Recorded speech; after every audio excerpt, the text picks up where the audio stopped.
तुर्की के मशहूर शहर इस्तांबुल में मौजूद फ़न तामीर का शाहकार आया सोफिया म्यूज़ियम को 86 साल बाद मस्जिद में तब्दील कर दिया गया, जहां अब से अल्लाहु अकबर की सदाएं बुलंद होंगी।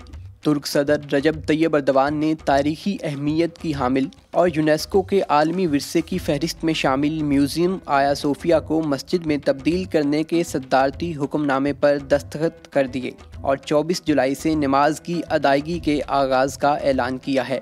आलमी खबर रसां अदारे के मुताबिक तुर्की की आला अदालत कौंसिल ऑफ स्टेट की जानिब से आया सोफिया को म्यूज़ियम से मस्जिद में तब्दील करने के हक़ में फ़ैसला आते ही तुर्क सदर ने म्यूज़ियम को मस्जिद में तब्दील करने के लिए सदारती फरमान पर दस्तखत कर दिए।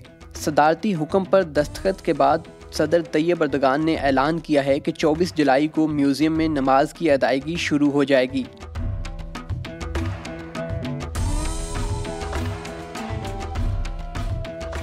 म्यूज़ियम का कंट्रोल महकमा मजहबी अमूर ने संभाल लिया है।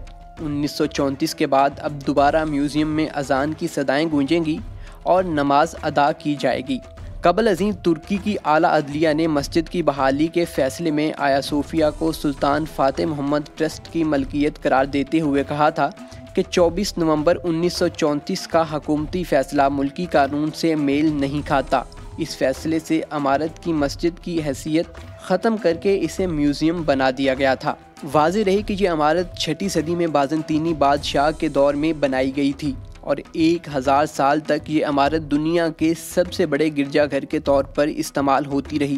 ताहम 1453 में कुस्तुनतुनिया की फ़तह के बाद सल्तनत उस्मानिया ने इसे मस्जिद में तब्दील कर दिया था और लगभग 500 साल तक मस्जिद के तौर पर इस्तेमाल होती रही। ताहम 1934 में मुस्तफ़ा कमाल अतातुर्क के दौरे हुकूमत में इसे म्यूज़ियम में तब्दील कर दिया गया था, लेकिन अब फिर से मस्जिद का दर्जा दे दिया गया है। Arsalan Nabeel, bright star TV, Pakistan.